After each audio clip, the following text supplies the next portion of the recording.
O Maquiavel fala no livro dele lá, O Príncipe, que o príncipe ele tem que ter virtude e fortuna, e a sorte do príncipe está definida pela virtude e fortuna.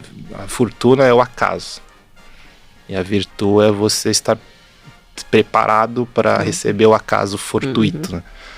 Você está aqui para absorver tudo o que está acontecendo, então entenda o que você está fazendo. O que é esperado de você é que você entenda exatamente qual é o que você está fazendo, por que as pessoas estão te pedindo aquilo, como aquilo se encaixa no grande esquema daquela célula ou daquela empresa. Sobrou uma bola, você vai chutar. Tem um problema, se você vai resolver. Você vai ser um problem solver. Você vai entender exatamente aquilo que eu estou te pedindo, mesmo se eu não te pedir, ou se eu te pedir de uma maneira errada. Você não vai deixar o outro na mão, né? Você não vai deixar o outro na mão e você vai resolver o problema.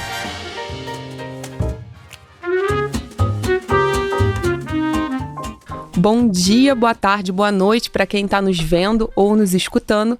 Para quem não me conhece, meu nome é Carol Oliveira, eu sou head da área de análise da plataforma de fundos da XP e tô aqui, depois de férias, muito bem descansado com a minha super companheira Natália de Sá. Pessoal, muito bom estar aqui de novo. E aproveitando, né, esse nosso pós-recesso de férias, porque além de termos nascido no mesmo dia, casamos no mesmo dia, né, amiga? Inacreditável. Inacreditável. Trouxemos um convidado super especial para falar de um movimento que a gente tem visto muito esse ano, que é de consolidação de gestores e também do mercado imobiliário. Bruno Banharoli, gestor da Jive Mauá. É um prazer, Bruno, estar aqui com você. Muito obrigado, Carol, obrigado, Nath, obrigado a todo mundo aí que está assistindo a gente ou ouvindo a gente, né? Bom dia, boa tarde, boa noite. Essa daí é nova para mim. Acho que é uma grande honra estar aqui para a gente poder conversar. Bruno, se você puder, antes da gente falar um pouco da gestora, processo, fala um pouco de você, como é que você chegou no mercado, como é que você foi para imobiliário. É uma história, sempre uma história longa, né? Que a gente começa no Gênesis 1:1, né? Faça-se a luz. No final, eu fiz engenharia química longe de São Paulo, então assim, era difícil o pessoal lá, assim, poucas pessoas que eu conheço da Universidade Federal de Santa Catarina, que foi onde eu fiz, que acabaram migrando para o mercado financeiro, diferente da engenharia mais próxima de São Paulo, né? Eu quis fazer engenharia química lá, é uma ótima cidade, tá? Se vocês quiserem dizer para seus filhos fazerem faculdade lá, pode dizer. Valeu muito a pena. Florianópolis. Então, só que lá tem uma questão muito especial que você não tem estágio disponível porque é uma ilha não pode ter indústria, tem uma série de, né, legislações ali. Eu acabei trabalhando muito tempo num laboratório e eu trabalhava com engenharia genômica, que no final da engenharia química você pega uma especialidade. Eu segui por uma linha bioquímica e depois tive a felicidade de trabalhar com um professor que era referência, ainda é hoje, né, de engenharia genômica no Brasil. Ia seguir essa vida de pesquisador. Um dia, estava indo para academia, já tinha até tomado meu shake antes da academia, estava de camiseta regata. Pessoas da minha república estavam indo para um processo seletivo de uma empresa de Santa Catarina chamada Tupi, que é listada. Eu falava, vamos, né? Aquele peso na consciência. Eu fui andando com eles, eu estava indo para academia, eles estavam indo para o processo, eu acabei indo para lá junto com eles, e aí de lá era um pessoal... regata mesmo. De regata mesmo. Inclusive, eu era muito zoado por causa disso, eu já te conto. Fui lá no processo, era um pessoal que era super... a gente fala caveira, era quase que o BOP dentro da Tupi, era um pessoal que vinha de consultoria, muito, muito bons, muito competentes. Fizeram uma apresentação que eu me apaixonei, que envolvia, não era diretamente o mercado financeiro na época, mas era finanças corporativas, M&A, estratégia, era planejamento estratégico. Adorei, fizeram um processo como se fosse um GMAT, né, Sim. Uma prova lógica lá para aplicar, tinha quase um monte de pessoas na sala, sei lá, 50, 100 pessoas. Já fizeram, já foi um negócio que foi tão rápido, maluco, que eu acabei fazendo a prova, acabei sendo um dos primeiros ali que passou, resultado que eles chamaram para fazer um negócio de resolução de case, né? Acho que muita gente sabe o que é isso? Eu não sabia na época. Fui me debatendo lá e acabei sendo chamado para ir trabalhar com eles. E aí depois eles falaram assim, puta, quando eu vi aquele cara de regata entrando, eu jamais acreditaria que... Regata e piercing, né? Eu tinha um piercing ainda na época. Quem vê cara não vê coração.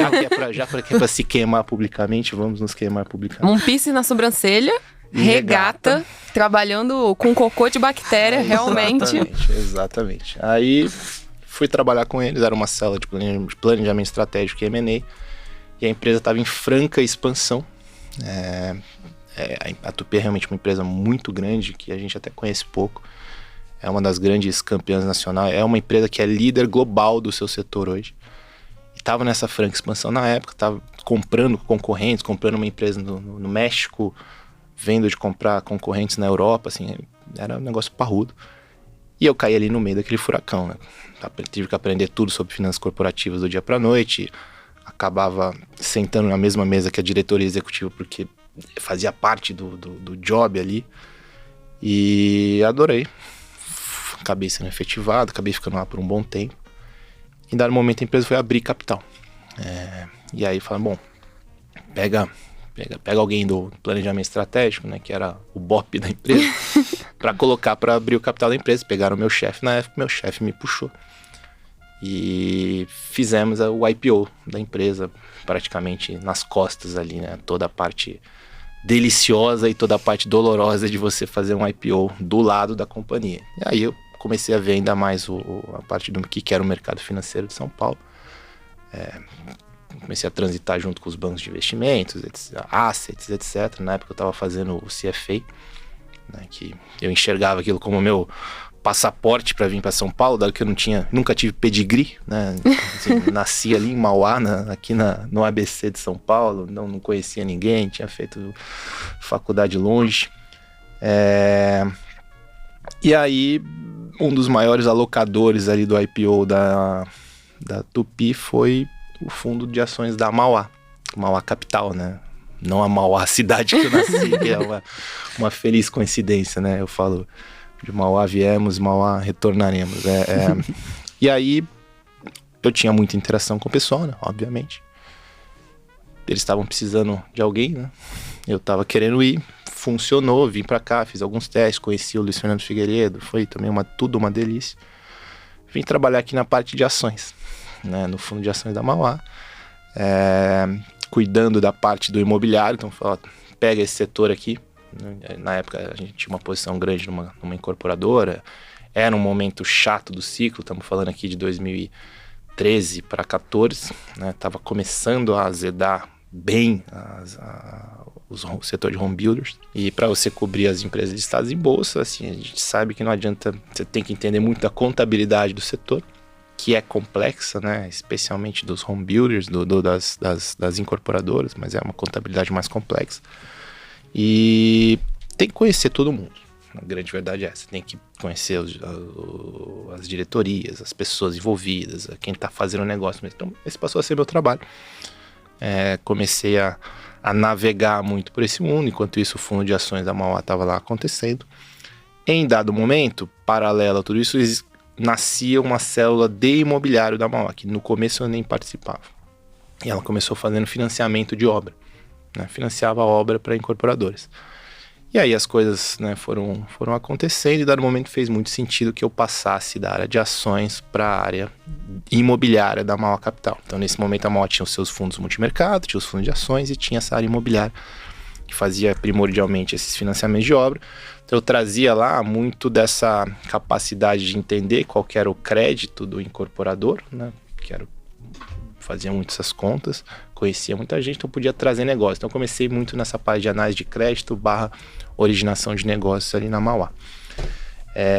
E aí, a área imobiliária foi crescendo bastante. Apesar de a gente tá falando de um ciclo capcioso ali, né, de 14 para 15.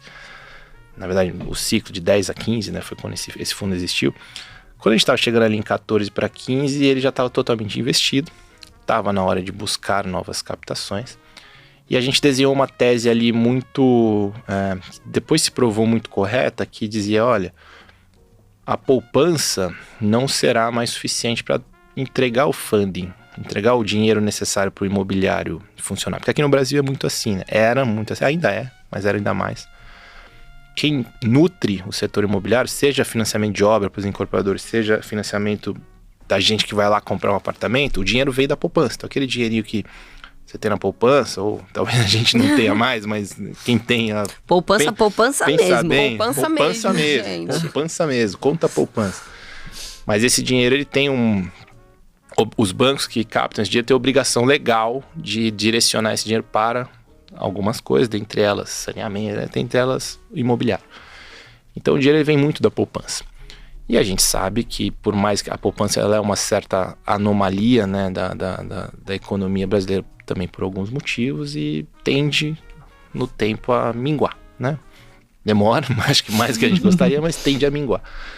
Então a nossa tese era, olha, em algum momento não vai ter recurso suficiente para cumprir com o ciclo de crescimento. Porque depois de 15, 16, depois que todo mundo... O mercado imobiliário ele é muito cíclico, né? Por alguns motivos. Né? Depois que a gente estava muito no vale do ciclo, era óbvio que existia um crescimento pujante pela frente que realmente aconteceu. Então, a tese era, poupança não vai cumprir toda essa necessidade de capital. Vamos captar um fundo aqui.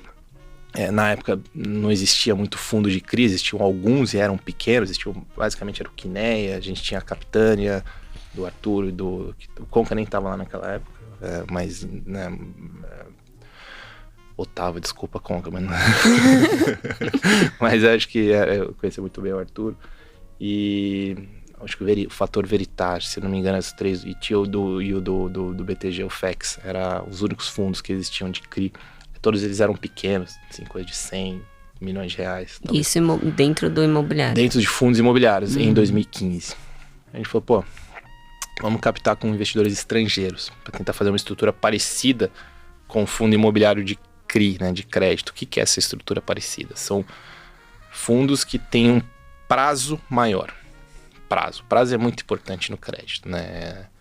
Eu vou argumentar aqui que é a variável mais importante do crédito imobiliário, né? O prazo. Porque o imobiliário ele tende a se resolver com o tempo. A não ser que ele tenha uma essência... assim, a não ser que ele esteja condenado desde o princípio, se fez um projeto muito errado, né? A gente resolveu construir um galpão de 100 mil metros quadrados no meio da Amazônia, sei lá. Ele tende a se resolver, né? Tudo é questão de tempo no final do dia. Então, crédito imobiliário, a variável mais importante é o prazo. E a gente queria isso, um fundo com prazo. Prazo se resume em lock-up. Põe seu dinheiro agora, você só pode tirar daqui X tempo. Então a gente foi captar esse fundo lá fora, que aqui dentro era palavrão, você falar num fundo de 7 anos, era muito palavrão naquela época, estávamos num vale, né, de ciclo, então as pessoas estavam mais receosas, family offices, private banks, os típicos recursos naturais aqui. E aí a gente foi captar um fundo lá fora, conseguimos fazer uma parceria com um cara muito grande, um investidor estrangeiro muito grande, um fundo soberano, que a maioria do pessoal do mercado conhece. E ele estava querendo um parceiro para fazer dívida aqui no Brasil, adorou a gente, né, do jeito que a gente fazia negócio, felizmente. Nos elegeu, fizemos uma joint venture nessa época. E aí a gente investiu muita coisa naquela época, coisa de assim, 2 bilhões de reais. Realmente a gente estava brigando ali com os grandes players ali daquele momento para fazer a alocação de crédito. Foi um ótimo momento para alocação. Na história da Mauá, eu gosto de falar muito disso porque essa parceria com esse investidor sobre fundo soberano internacional foi muito transformacional para a empresa. Nós deixamos de ser um cara que fazia financiamento de obra para ser um cara que trabalhava com crédito imobiliário estruturado como um todo. De um desenho, o gringo ele vem no Brasil, especialmente quando ele senta com a gente e fala, pô, tô fazendo uma joint venture com você, ele não tá te contratando para fazer um trabalho de gestão, ficar ali de camisa bordada, ligando pro banco, me compra um crime, não é esse o trabalho. O trabalho é full one-stop shop, aqui é tudo. Você vai originar os negócios, então tinha uma célula dedicada à originação. Você vai estruturar os negócios, então tem uma célula dedicada à estruturação, com advogados, etc. Você vai, obviamente, fazer toda a análise do negócio, então tem os analistas ali que vão visitar, que vão fazer as contas. Você vai fazer a gestão desse negócio, então você vai estar olhando, né, no detalhe, dia a dia, me mostrando o que está acontecendo. E se der problema, você vai resolver. tudo. Então nós viramos outra empresa, né? E naquela época não era tão típico, né, você ter esta estrutura. Então, como a gente realmente nadamos ali, não sozinho, mas com pouca gente, né? O mar não estava craudiado naquela época. E eu tô dizendo isso porque aí a gente passou mais um ciclo com isso, e aí de 2019 a gente falou, pô, tá na hora de migrar para os fundos imobiliários. Nessa época, né, voltando pro Bruno, em 18 a gente fez eu acredito muito no crédito pessoa física, no crédito hipotecário e no home equity, né? São frentes que eu acredito muito que são tão boas para o tomador, obviamente.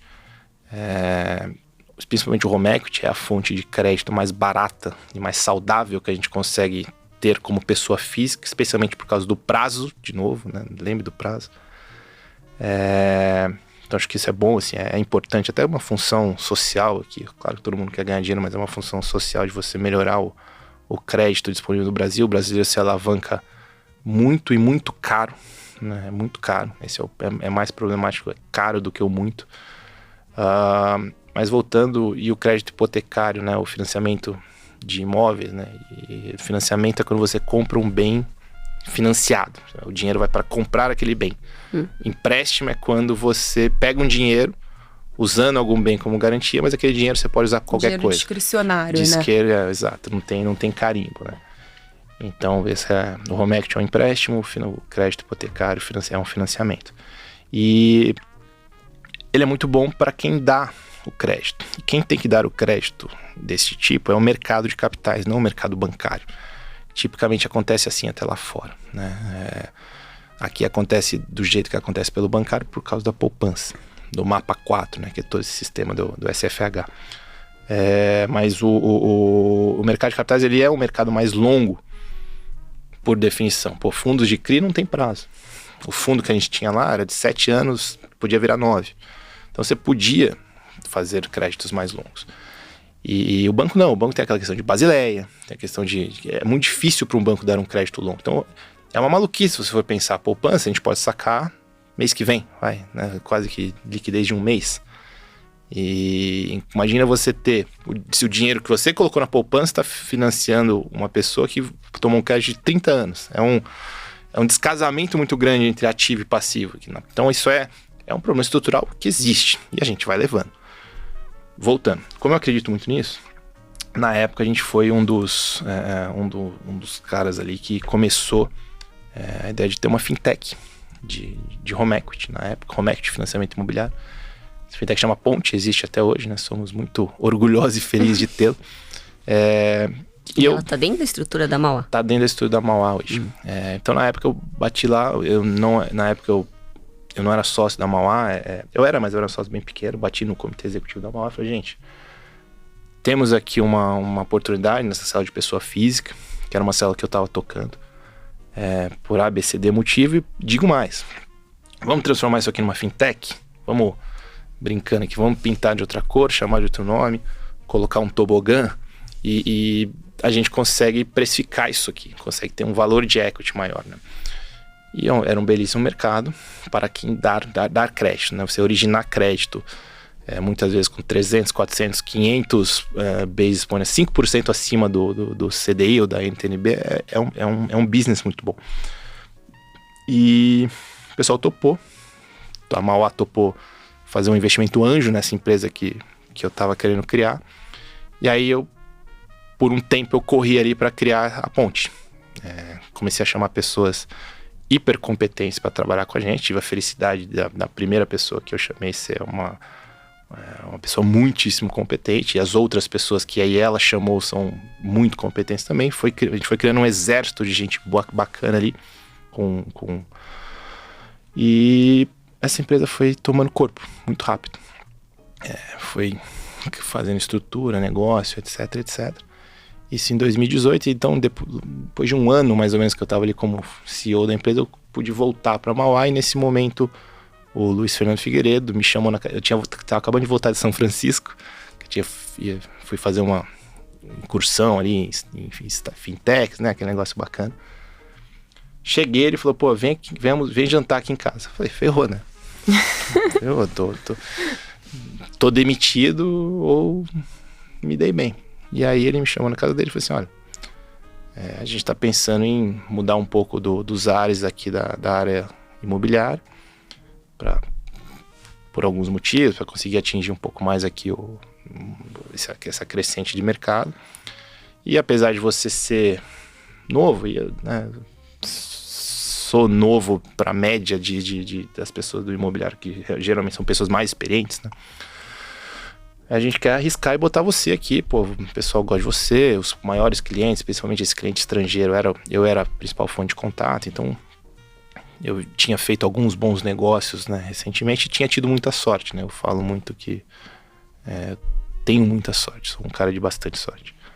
E boas ideias também, né? Mas a sorte, ela acaba sendo 90% do todo ali, e eu acho que, como tem o Maquiavel fala no livro dele lá, o príncipe, que o príncipe ele tem que ter virtude e fortuna, e a sorte do príncipe está definida pela virtude e fortuna.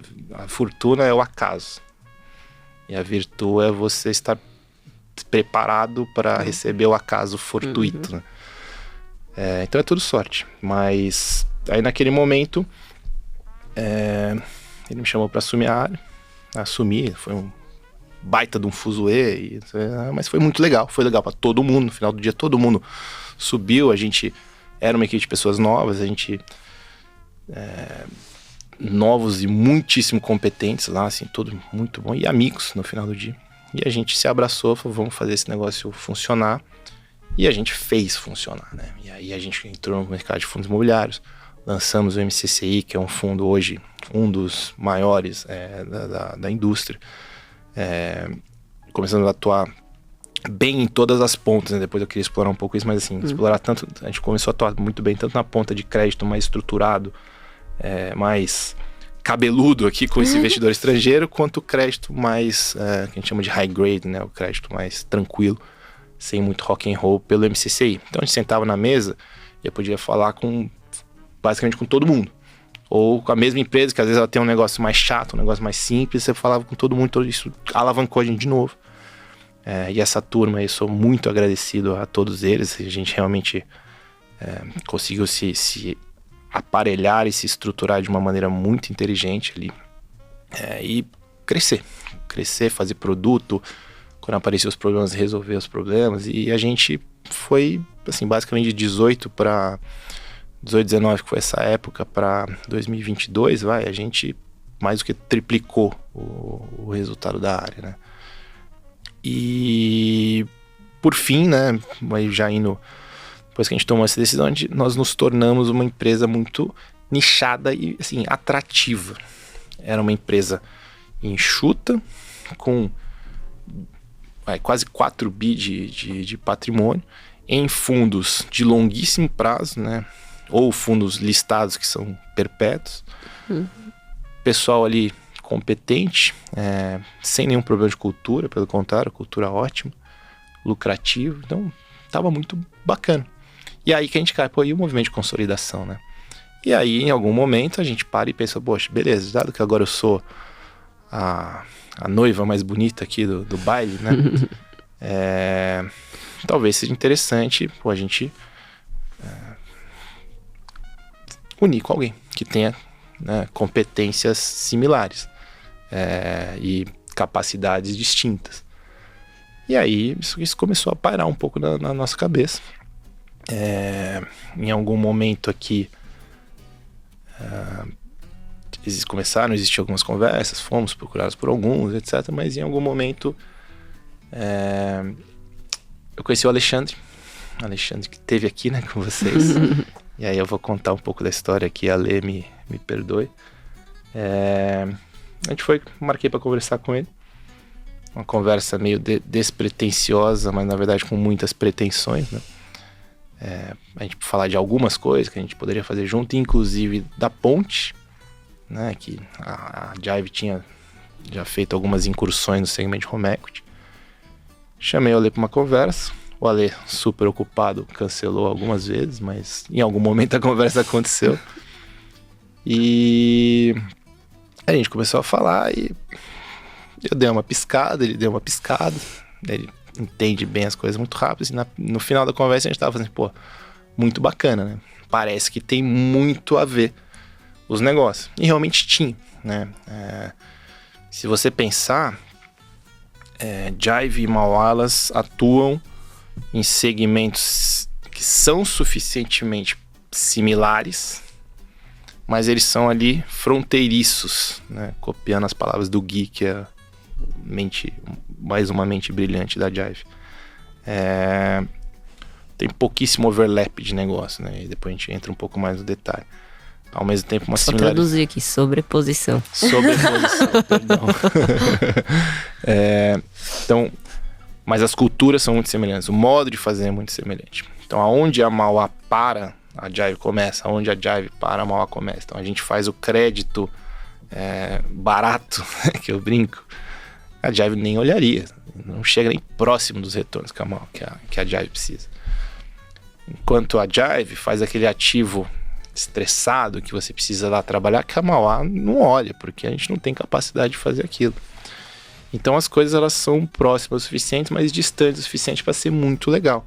Ao mesmo tempo, se você olha para o outro lado da equação de uma gestora, a gestora é a combinação dos seus ativos e dos seus passivos. E o passivo? O passivo da Jive, os investidores da Jive, né? Eles eram, né? Tipicamente grandes private banks, né? Grandes fortunas, vamos dizer assim, que são os investidores típicos dos fundos da Jive. Enquanto da Mauá, ela tinha um investidor grande estrangeiro, que também era investidor na Jive, e tinha os fundos imobiliários, que era o varejão, né? Varejo mesmo, milhares, centenas de milhares de investidores.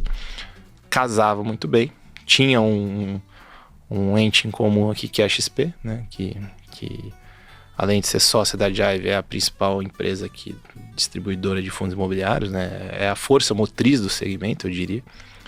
E tudo parecia muito legal. As conversas, elas andaram muito rápido. Então, depois da primeira conversa com a Lê, a gente teve um outro segundo bate-papo. A gente já terminou falando assim, o negócio tá quente o suficiente, vou chamar o Luiz para conversa. Falei com o Luiz, expliquei.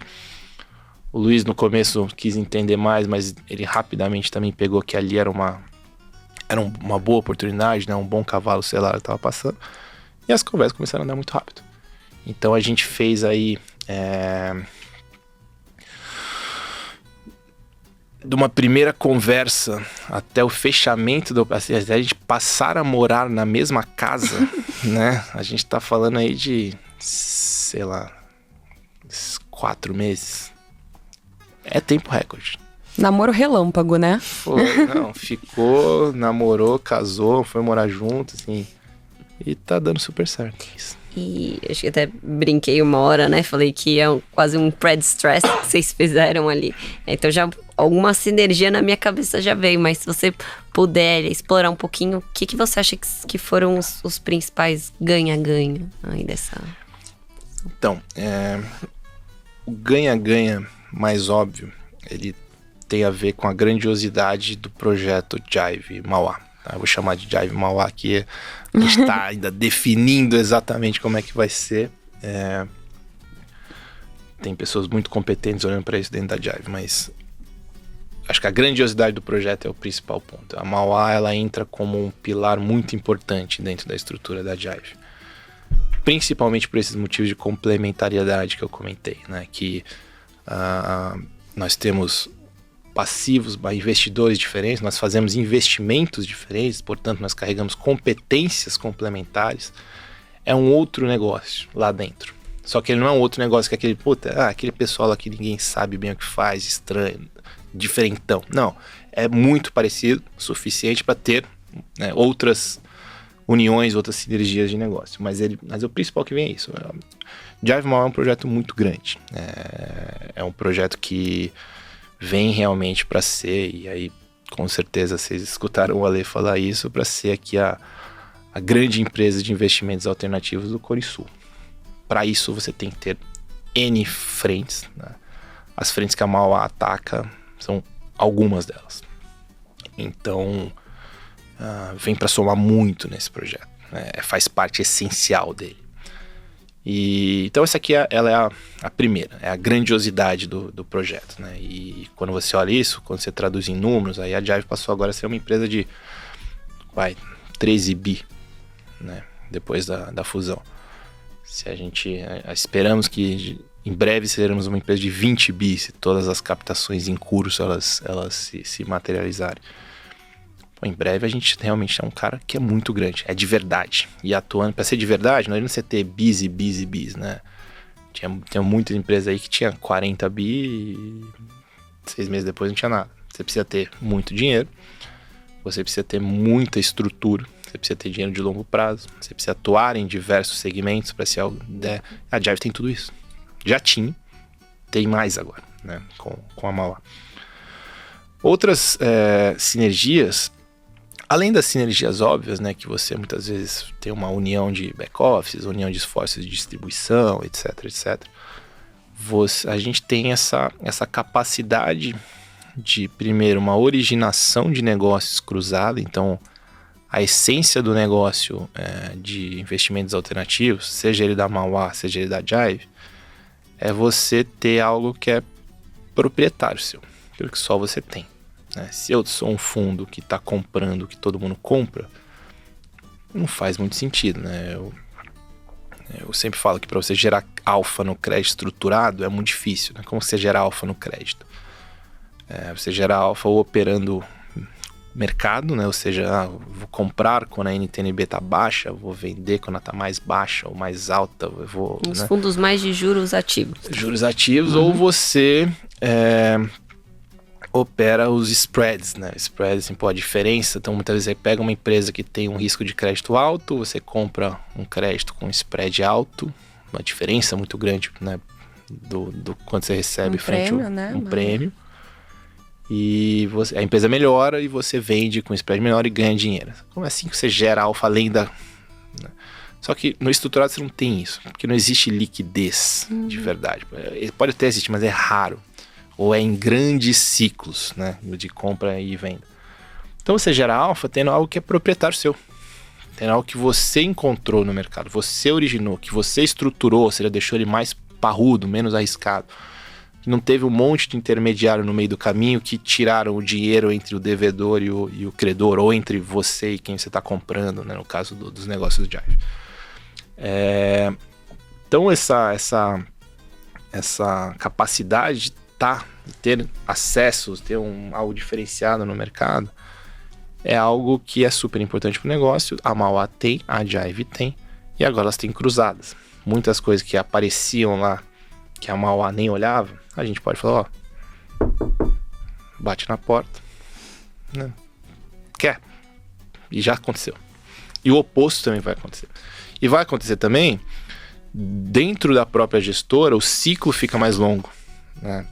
Quem gosta de startup, o lifetime value do negócio ele fica maior, porque às vezes a Jive sofria, que ia lá, pegava um negócio na beira do precipício, resolvia, né? E botava a luva, colocava a mão na fossa, tirava, resolvia.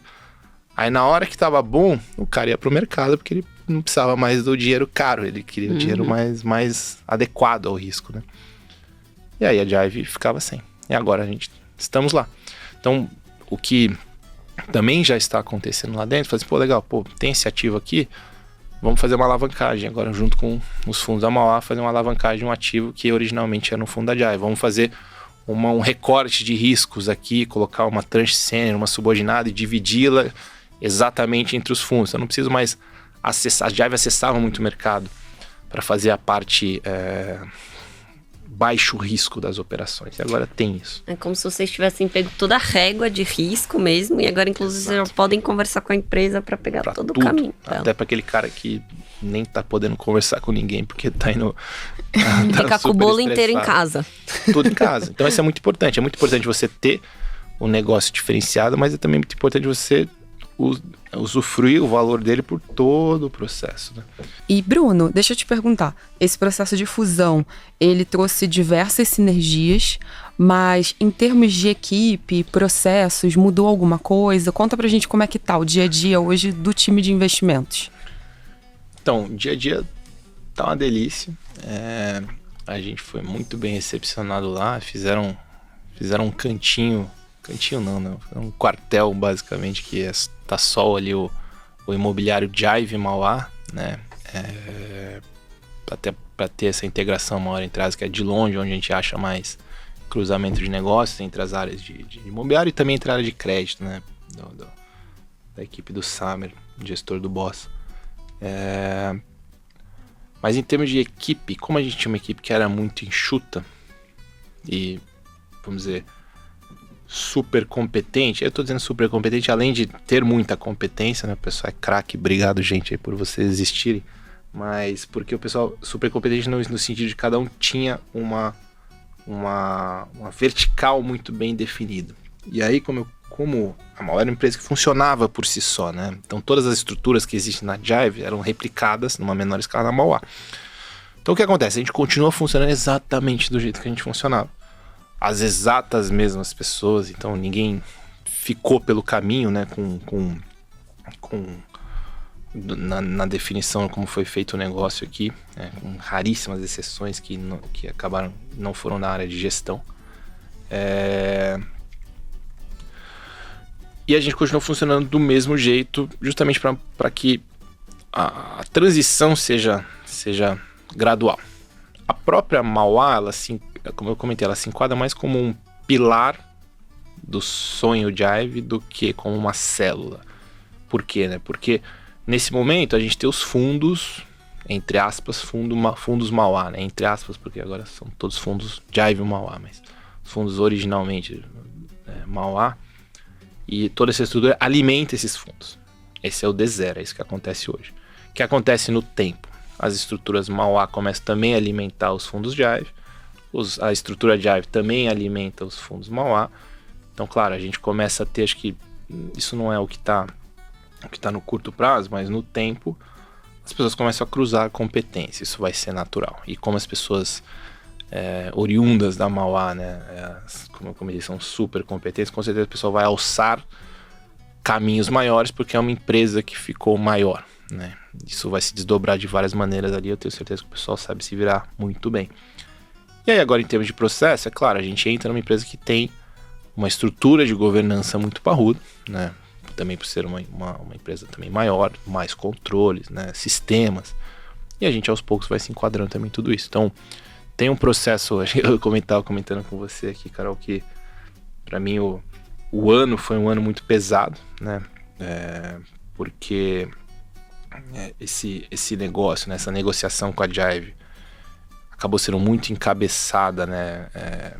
Ali, principalmente o Luiz, eu e o João. Então era muito desse dia a dia. Até em algum momento lá eu falei pro pessoal, gente, ó, eu vou sumir, né? Então cuidem bem da lojinha para mim, vou ficar mais afastado. A gente até definiu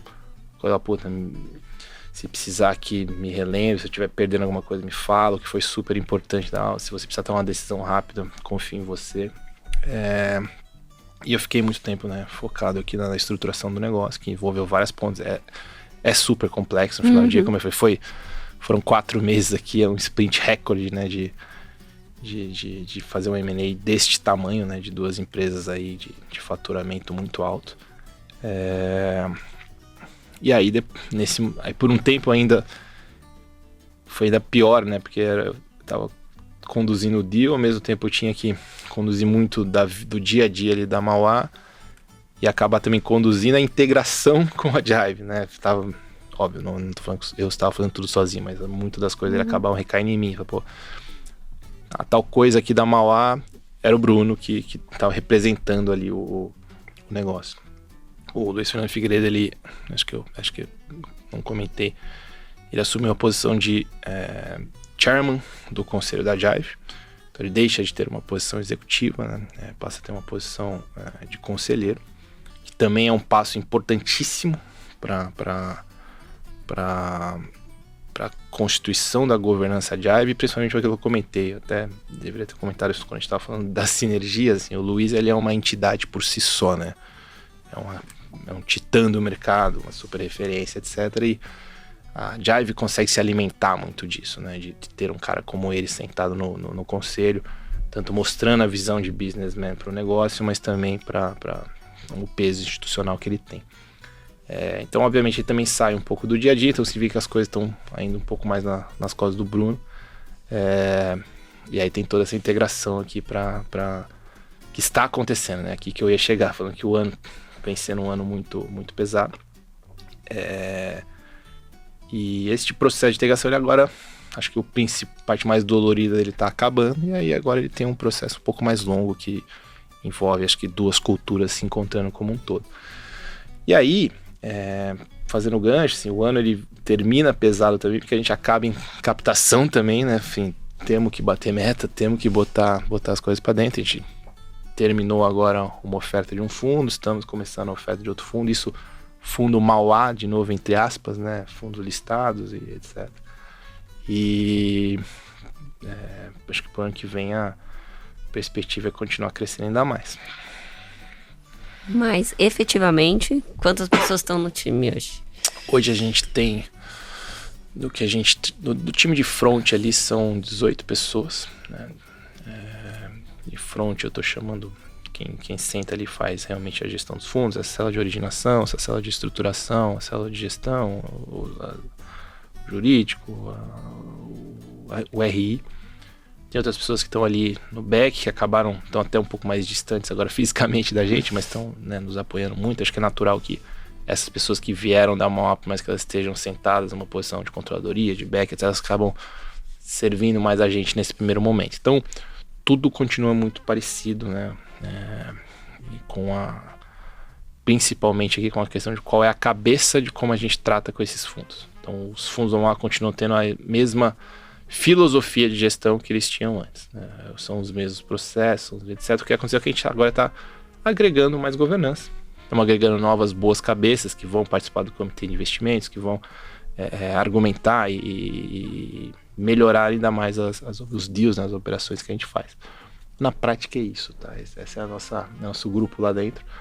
A Jive tinha cerca de 300 pessoas, e aí a Mauá acoplou mais cerca de 40 pessoas, eu diria ao todo, 35, 40 pessoas. Então agora temos uma empresa de cerca de 330, 340 pessoas. Aí posso estar errando um pouquinho, mas é por aí. E o time da Ponte? O time da Ponte, ele tá sentado lá na Jive agora, né? Fisicamente, ele estava ali fisicamente também num outro escritório que era embaixo da Mauá, né? Na época, a gente teve a felicidade de pegar os 2 andares. Não fazia mais sentido eles ficarem distantes fisicamente, também não fazia sentido gastar com aluguel em outros lugares. Eles estão sentados lá fisicamente na Jive. A Ponte está super operante, estão fazendo um jabá aí. Se quiserem entrar lá e tomar um Romect barato, no ponte.com.br, ponte com 2 T's. Se não puder falar, você pode cortar, mas enfim, tá lá, tá funcionando. Super bacana, é uma empresa que, como eu falei, ela é importante aqui como uma engrenagem de todo esse sistema, né? A Jive, ela também tem outras, vamos dizer, startups dentro do seu ecossistema, né? Algumas que foram fundadas lá dentro, como a ClaimFi e outras que foram adquiridas, participações maiores ou menores, né? Então faz parte da filosofia, né? A Jive, ela é uma empresa de tecnologia na essência. O Ale comentou muito assim, de como que os processos lá são mais sistematizados, como os robôs buscam as informações necessárias, como a gente tenta ganhar escala para conseguir fazer mais negócios de menor volume, usando menos gente. Então isso aqui está um pouco no DNA, no final do dia é também o DNA da Ponte. Então faz super sentido. Legal. E você deu um spoiler aí que o comitê, ele tá com mais pessoas agora, né? Mas conta um pouquinho como que é a filosofia de investimento, né? Dos fundos da Mauá, né? Os listados imobiliários. Como que é todo esse processo de tomada de risco, o comitê, etc. O comitê, eu digo que ele agrega mais pessoas, né? Porque existe toda a estrutura de comitê de investimento da Jive, e agora a gente unifica, né? Se une. A filosofia de negócios ali, do que a gente tem, né, para os fundos, ela está muito focada nessa capacidade de gerar retornos em excesso, originando e estruturando o negócio, né? Ou seja, realmente está na rua buscando e está ali protegendo o seu negócio através de uma estruturação parruda. A filosofia de negócio ela também envolve você aproveitar que os fundos são fundos de longuíssimo, indeterminado prazo, para você poder fazer operações mais longas, e tipicamente no Brasil você consegue prêmios maiores se você alonga o prazo. E também você usualmente casar o crédito imobiliário está muito mais casado com operações ligadas à inflação do que exatamente ao CDI, né? Então, acho que faz parte aqui você conseguir fazer essas alocações que chama do pré-fixado em bons momentos, né? Então, não é todo momento que a gente está investindo. Fazer a alocação de pré-fixado em bons momentos, de mais longo prazo, bem casadinho ali, olhando sempre para operações que tenham garantia real, né? Especialmente, vou dizer que quase exclusivamente alienação fiduciária, seja de imóveis, no caso do MCCI, né, que é um fundo mais high grade, seja de outras estruturas como SPS, etc., nos outros fundos que são um pouco mais arriscados. Então a gente tem muito dessa ideia, né, a tomada de... Todo o processo ele começa, né, na originação. Essa originação ela tá ali recebendo vários negócios, batendo na porta de muita gente, encontrando vários negócios. Ela tem uma pré-análise ali que é muito importante. Tem uma equipe aí depois de análise mesmo que faz, ela mastiga os números, faz as planilhas, faz as projeções, visita, compara riscos com outras coisas similares. Óbvio, né, dificilmente acontece uma coisa que ninguém sabe que está acontecendo. É uma equipe enxuta e super competente, então tá todo mundo olhando, sabe mais ou menos tudo que está acontecendo, a gente bate muita bola, né? Mas em algum momento existe a criação de um memorando de investimentos que aí é super completo. Ele acontece depois de tudo isso que passou, né? Que já foi trocado alguma documentação, um term sheet que a gente chama, né? Um documento relativamente vinculante de negócio com a contraparte, para dizer, olha, eu quero fazer uma operação de dívida assim, assim, assado. Existe um memorando de investimento completo, isso daqui é circulado, todo mundo olha, todo mundo comenta, né? Todo mundo... Aí agora a gente está se adequando ao que a Jive faz, que é vídeo, que é muito interessante, né? Você produz um vídeo que é mais fácil, né, para todo mundo poder assistir e entender. E aí o comitê vota, todos os sócios, né, votam. No caso o Mauá, e aí no caso do comitê de investimento do Jive, os convidados, os sócios convidados votam. Enfim, positivamente, negativamente, opinam, né? Pô, eu só quero fazer essa operação se for assim, com mais taxa, com mais garantia, etc, etc. E aí depois a gente, feito tudo isso, a gente passa para o processo de estruturação mesmo, que aí é sentar com os advogados e os nossos engenheiros ali que parecem advogados e amarrar tudo aquilo que foi combinado e colocar ainda mais garantias se for necessário e etc. Então é um processo típico, tá? Não tem muito ciência de foguete, não. Hoje em dia ele tá mais padronizado, tá mais comum, assim, as gestoras atuarem nesse momento. Foi aquilo que eu comentei da indústria 2 para 3.0, né? Que agora tem o gestor mesmo fazendo esse trabalho. Lá atrás era um pouco mais raro, né? Acho que é um pouco do que a gente agrega e fazemos isso desde então. Em termos de produtos, Bruno, você falou bastante do MCCI, que é o produto de menor risco de crédito que vocês têm. Você já falou também dos produtos feitos com os investidores institucionais, né? Um investidor estrangeiro que fez aquela parceria estratégica. E no meio do caminho, o que você tem enquanto outras estratégias? Perfeito. A gente tem a felicidade de atuar no ciclo todo, né? No espectro todo aqui de risco e retorno. Então, o nosso fundo com menos risco, menos retorno é o MCCI. Ele é um dos maiores fundos em termos de patrimônio, listado na bolsa, MCCI 11. Ele só faz operações com garantia de imóvel. Geralmente busca uma alavancagem baixa, estamos falando de 50%, 60% dos ativos, de valor de alavancagem. Se o prédio vale 100, eu não faço um empréstimo de 50, 60. e operações nos setores mais óbvios. Então é um fundo que tem lá dentro principalmente garantido o setor logístico, que foi o que melhor performou, é o mais resiliente, né, dos segmentos. Residencial e comercial, né? Acho que tem algumas exceções, mas essencialmente mais de 80% do fundo está investido nisso. E é um fundo também que mais de 80%, a gente brinca, né? Mais de 80% das operações são nesses segmentos óbvios, mais de 80% da operação são aqui São Paulo, Rio, Sudeste, Sul, né? Regiões mais adensadas, e mais de 80% das operações em relação de originação proprietária, a gente que montou, a gente estruturou, e nós temos o controle da operação. Tá? Isso é uma coisa que eu não mencionei, que é muito importante na nossa filosofia de gestão de crédito. Eu não quero ser carregado, eu não quero deter, por exemplo, 10% de um CRI. E aí eu sou um minoritário, eu tenho que ligar para o outro gestor para compor alguma coisa com ele, eu tenho que participar de uma assembleia, eu não tenho contato direto. Não, a gente é dono de 100% do CRI. Ou de 51%. Eu mando. Alguma posição que faça você ter o controle. O controle. Né? Então, não tem assembleia. Formalmente tem assembleia, mas o que tem é eu trocando WhatsApp com o devedor, né? Tô caricaturizando aqui, porque é isso que no final do dia um crédito longo, ele tende a ser um instrumento mais fluido, ele é um instrumento mais artesanal, etc. Então é importante você dedicar tempo para fazer um CRI, um termo de securitização que tem dezenas, talvez centenas de páginas, um contrato de uma ACCB ou alienação fiduciária, ela tem muita coisa lá dentro. Então, para você saber tudo, para você ir no detalhe de tudo, você tem que ter uma posição relevante. Nós não temos essa filosofia de girar muito papel, comprar, vender. Então, carrega até o final, é importante você ter uma posição relevante. Esse é o MCCI. Então, do lado do espectro, você tem o MCCI. Do outro lado, né, do outra ponta, a gente tem o nosso fundo chamado MCHY, que é um fundo high yield, né, lá dentro. Ele é um fundo que realmente tem operações lá que na média rendem mais do que a inflação mais 12.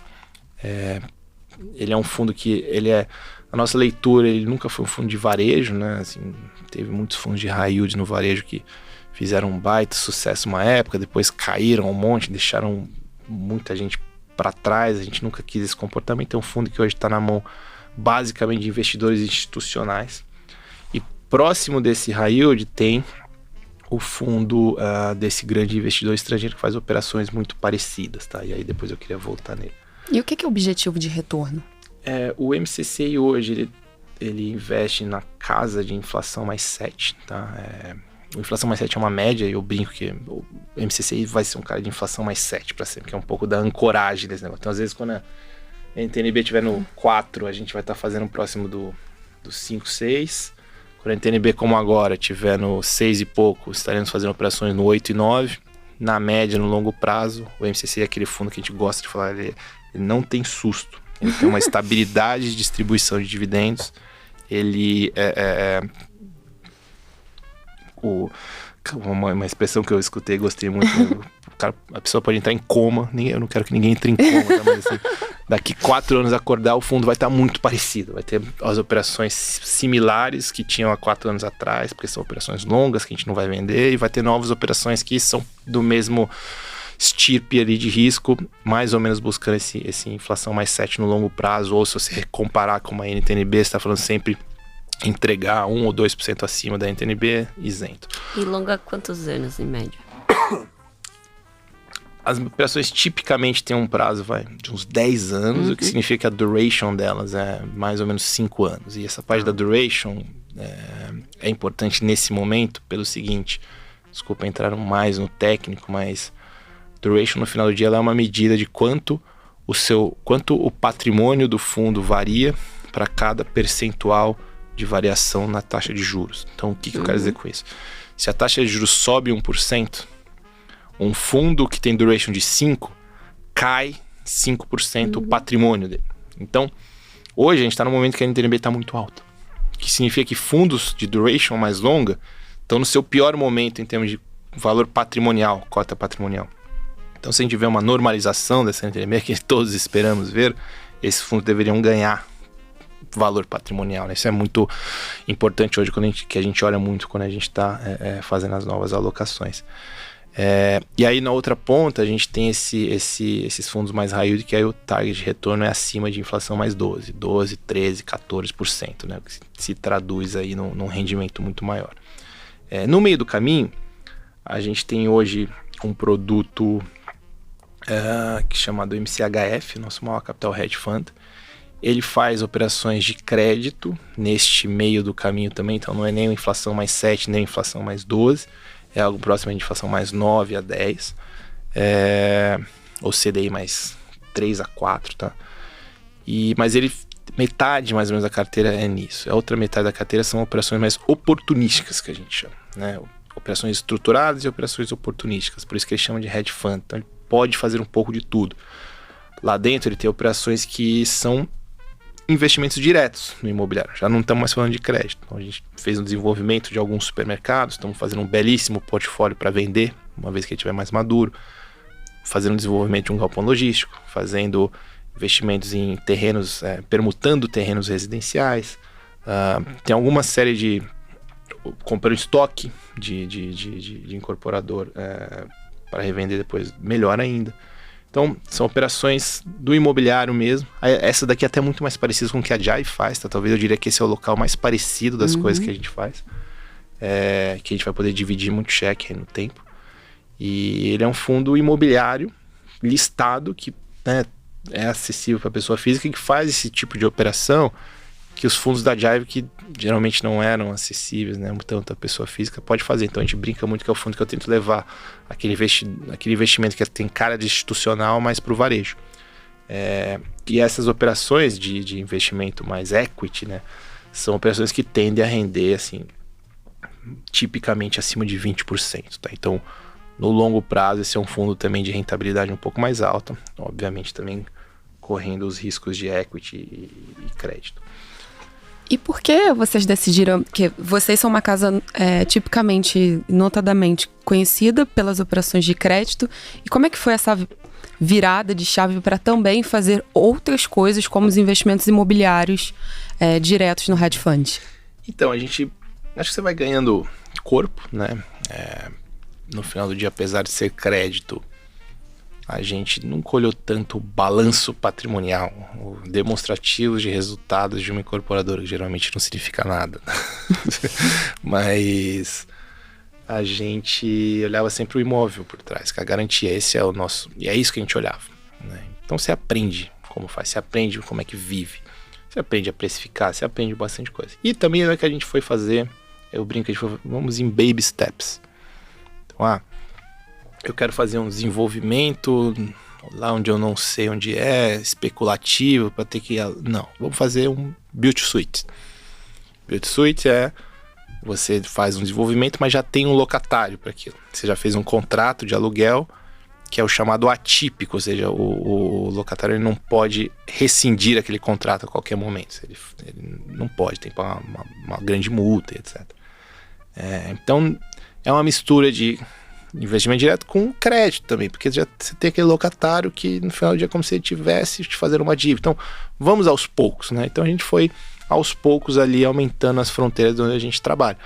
E só um comentário interessante que é o seguinte: se você olhar a Jive, o lado imobiliário da Jive está fazendo um movimento semelhante. Porque o lado imobiliário da Jive, ele começou, como a empresa começou muito no investimento, na recuperação de crédito, né, o distressed. Quando você recupera um crédito, historicamente mais de 80% do que a Jive recuperou foram imóveis.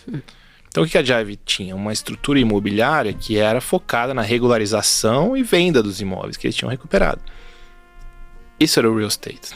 E em dado momento, eles foram agregando boas cabeças. Ela falou assim, poxa, já que eu já aprendi mais ou menos como é que faz, já tem uma estrutura, vamos começar a fazer investimento direto também. Mas com cara aqui que o pessoal chama de special situations, né, de private equity imobiliário, e investimento direto mesmo. Então eles também já estavam migrando para esse caminho, né, já há uns 2, 3 anos, já fizeram bastante negócio e a gente também estava começando. Então é um pouco aqui que a gente se encontra. Partiram de outros pontos diferentes. Chegamos lá. Então assim, isso para a Mauá, ela trazia uma completude maior de negócio. E então a gente, de novo, podíamos conversar sobre todos os assuntos. E aí a gente dividiu nossa grade de produto assim, né? O fundo barato barato não, mas o fundo de high grade aqui, né, baixo risco, os fundos que têm operações mais estruturadas, e o pessoal ali do meio do caminho, que não é nem tanto um nem o outro, e também faz aqui essas operações de investimento direto. Então essa é um pouco da nossa grade de produtos que tem hoje, e tem novidade vindo aí. Legal. E queria te perguntar um pouco sobre a visão de vocês para o cenário atual, né, para o mercado imobiliário. E também você comentou, enfim, sobre a poupança, que você acha que, enfim, que deve diminuir a quantidade. Enfim, poupança é sempre polêmico, então se você puder comentar aí no meio, válido. Poupança é super polêmico.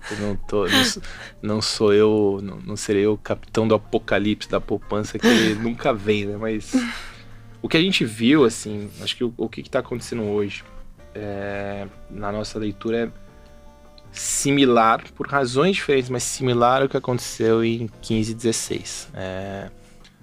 A gente vem de uma ressaca da economia por uma taxa de juros muito baixa por algum tempo, artificialmente baixa ou não, mas muito baixo há muito tempo. Então naquela época a gente teve o CDI amassado para 7 alguma coisa, e hoje, né, no recente, a gente teve quase batendo 2. Isso tem impactos na economia, especialmente de inflacionários e especialmente nos aspectos de atividade. E esse impacto, ele costuma vir pegar todo mundo no contrapé, porque você veio de um momento de expansão, porque o CDI estava baixo, o Brasil estava na capa da Economist, exato. Ou, tá todo mundo falando negócio, etc. Então as empresas ficam maiores, né, como eu comentei.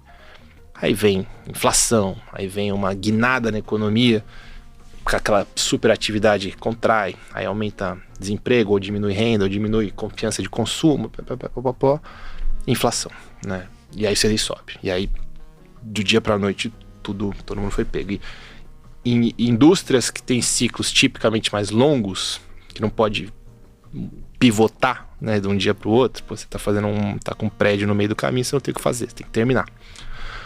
Elas sofrem mais. Então o que a gente lê aqui pro próximo período é muito semelhante àquilo que a gente leu, né, em 2015, que existiria uma possibilidade grande de você dar crédito para aquela empresa que ela precisa de dinheiro para passar esse próximo período. Ela tá no pre-distressed, ela precisa desse dinheiro, ela não é um negócio ruim e ela tem garantia boa para te dar, né? E aí, assim, a gente quer replicar isso. Nós queremos replicar exatamente isso que a gente fez no ano que vem. Assim, nós queremos fazer esses investimentos agora. Como eu comentei, essa estratégia que a gente teve com o fundo estrangeiro teve muito sucesso, teve rentabilidade alta, não teve nenhum problema. E agora a gente está buscando replicar. Assim, essa é uma visão de cenário, como a gente está atuando. A poupança, naquela época, a nossa leitura era o mercado vai ter um crescimento e a poupança não vai acompanhar. O que está acontecendo agora, até a poupança ela vem relativamente minguando, né? Não como a gente gostaria, como eu comentei, mas, por exemplo, se você olhar os últimos dados de utilização dos recursos da poupança para a destinação imobiliária, seja ele para pessoa física ou para pessoa jurídica, ele está no talo, está muito próximo de 100%. Teve um mês até que bateu 100%. O que significa isso? Significa que para o banco, imagina que o banco ele tinha lá uma quantidade de poupança, e aquela poupança ele estava destinando para o imobiliário. Se ele está no 100% e você vai pedir crédito lá, ele não tem como acessar mais o recurso da poupança, que é barato para o banco. É barato para o banco porque te paga pouco, né? Então é um recurso barato para o banco. Ele tem que acessar outras fontes de recurso dentro do banco, que aí não são mais tão baratas. Por exemplo, um CDB. Então quando você compra um CDB de um banco a 105% do CDI, por exemplo, né, você está emprestando para o banco a 105%. Tá caro para o banco. Está custando 13 e poucos por cento, né? 14%. Então o banco ele está tomando um dinheiro a 14% para te emprestar num crédito imobiliário, e crédito imobiliário é 10%. Então para ele não está fazendo tanto sentido. Ele faz isso porque ele gosta muito de você, ele faz isso porque ele te quer ter como cliente durante 30 anos para te vender seguro, para te vender outros produtos, etc. Mas a matemática dele não é menos óbvio. O que ele faz? Ele dá menos crédito, né? Então isso está acontecendo hoje, né? Tá muito... Então a perspectiva é encontrar um mercado de incorporadores que estão com bastante estoque, estão precisando de dinheiro para terminar a obra. Muitas vezes você vai encontrar um mercado de pessoa física que não necessariamente está conseguindo tomar crédito. Então a gente quer atuar nisso de novo, fazer final de obra, fazer financiamento de obra, fazer muitas vezes operações com estoque, fazer operações com empreendimentos residenciais, logísticos ou comerciais que tenham geração de renda, e fazer crédito para pessoa física também. Assim, é muito parecido os ciclos, tá? E não tende a ser um período longo de dor, assim como não foi, né? Se você olhar o que estava acontecendo em 2015, a gente teve mais 2 anos de dor. Depois as coisas melhoraram, começaram a melhorar. E a gente teve um ciclo mais de pujança. A gente começou em 17, 18, 19, 20, 21 e agora começou 22, começa a dar uma azedada. Então assim, pô, um crédito ali que você... Aí o que a gente faz, né? Vamos casar, mas é o seguinte, a gente vai casar casado. Você não vai ficar casado comigo só enquanto eu tô aqui, pô... te ajudando jovem, no momento.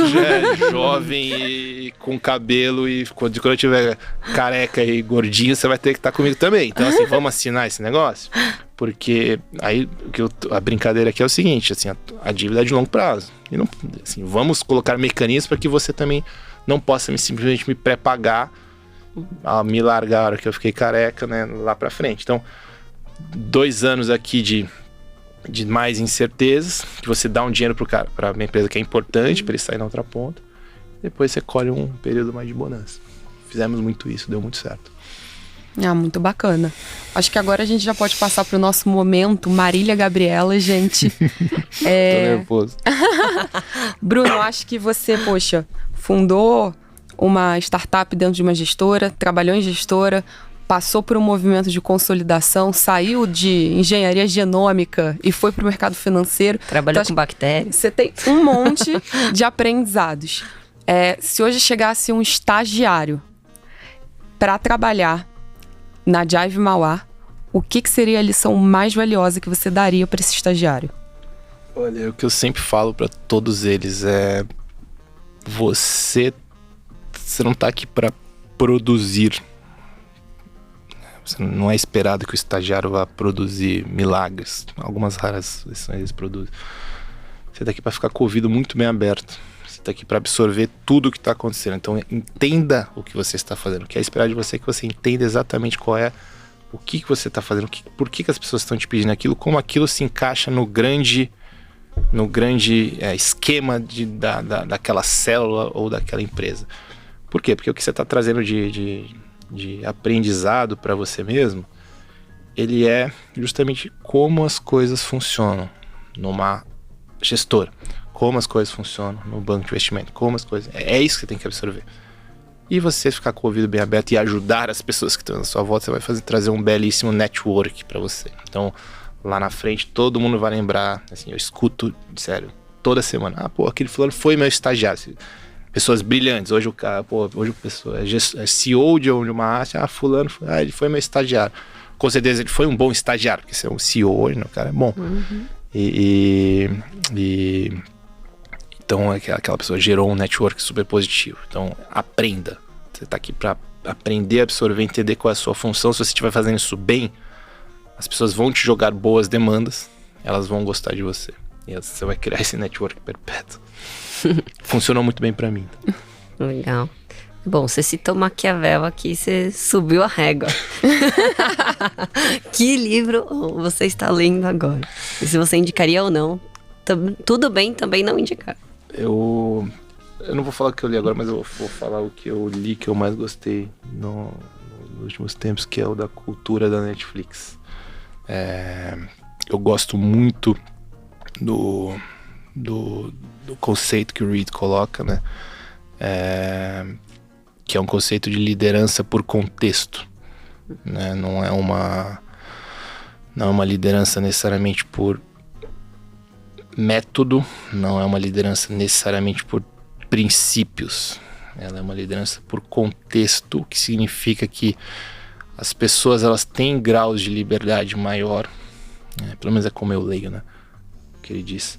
Elas têm um grau de liberdade maior, mas também têm uma responsabilidade maior pelo que elas fazem. Mas não só aquela responsabilidade do tipo, pô, você fez algo errado e você será punido, ou você vai ser retirado da sua liberdade. É aquela responsabilidade do tipo, a gente não conversou sobre isso diretamente, mas você sabia que era para ser assim, porque é assim que as coisas funcionam. Então eu gosto muito de, assim, me ressoou muito esse livro, talvez o que mais ressoou da maneira que eu penso, além do que o livro do Principles, né, do Ray Dalio, que basicamente o que foi construído na Netflix em termos de cultura, ele envolvia esse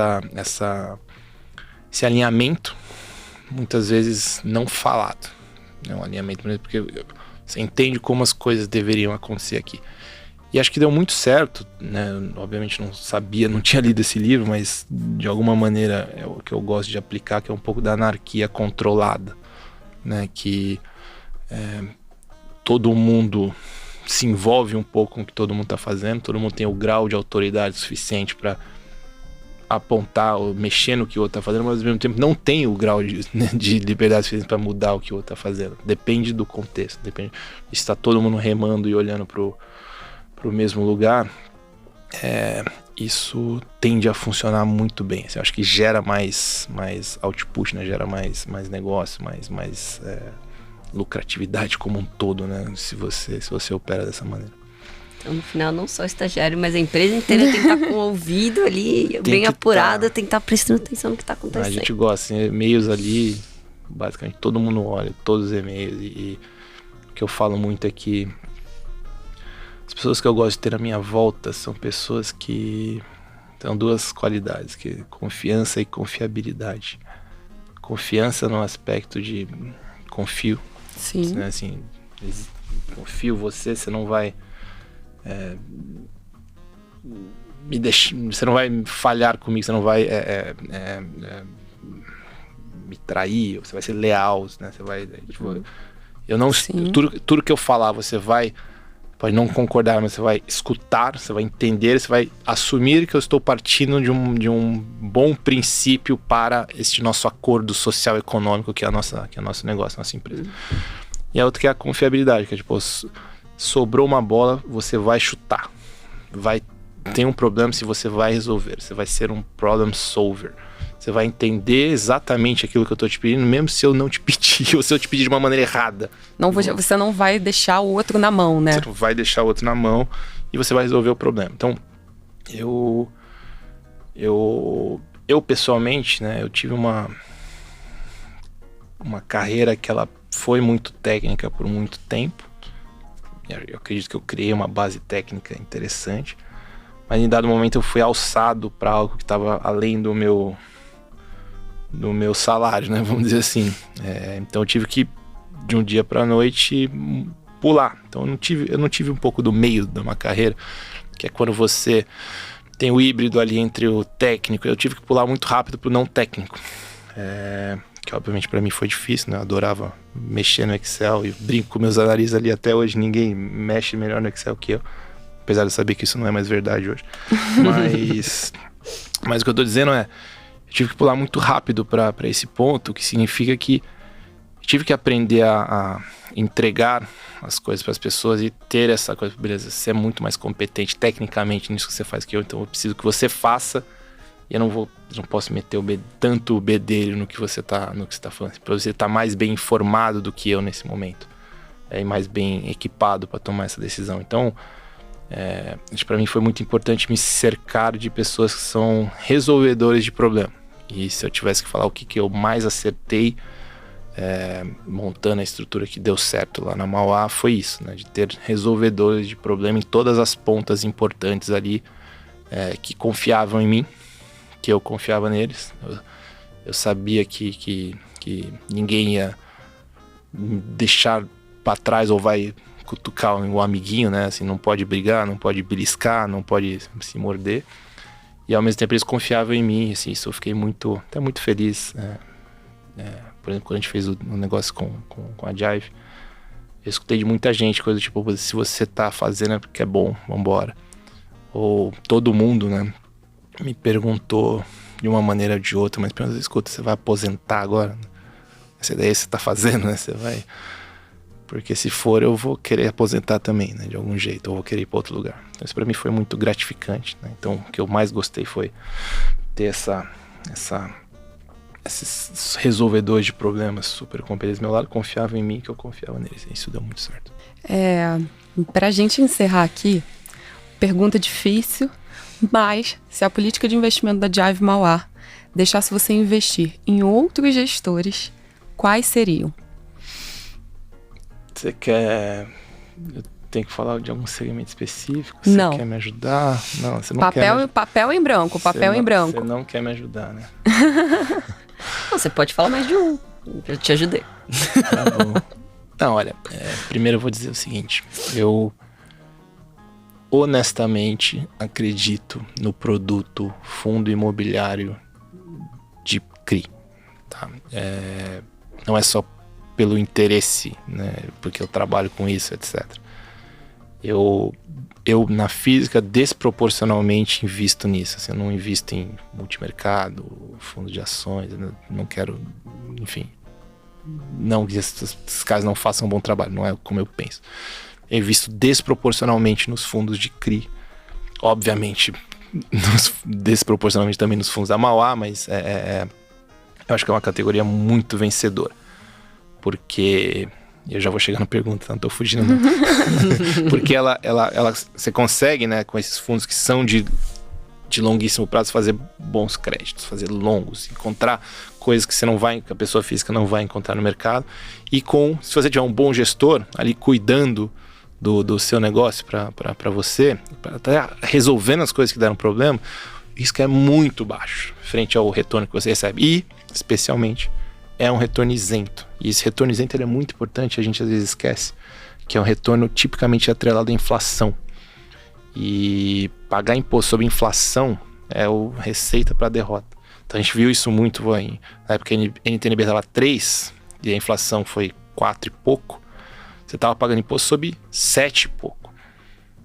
E aí, se você for dizer quanto é 15% de 7, que é alguma coisa muito próxima de, quanto? 10%, 1%, o seu retorno real acima da NTNB teve em alguns momentos foi muito próximo de zero. Então é importante você não pagar imposto sobre inflação, especialmente aqui no Brasil ou em ambientes mais inflacionários. Para dizer o seguinte, investiria super em segmentos de fundos de CRI. Nisso eu investiria nos caras que eu sei que fazem negócio e fazem bons negócios e tomam os mesmos cuidados que a gente toma. Então empresas, eu falei do pessoal da Valora, que falei do Vedrossi, um cara que eu respeito muito.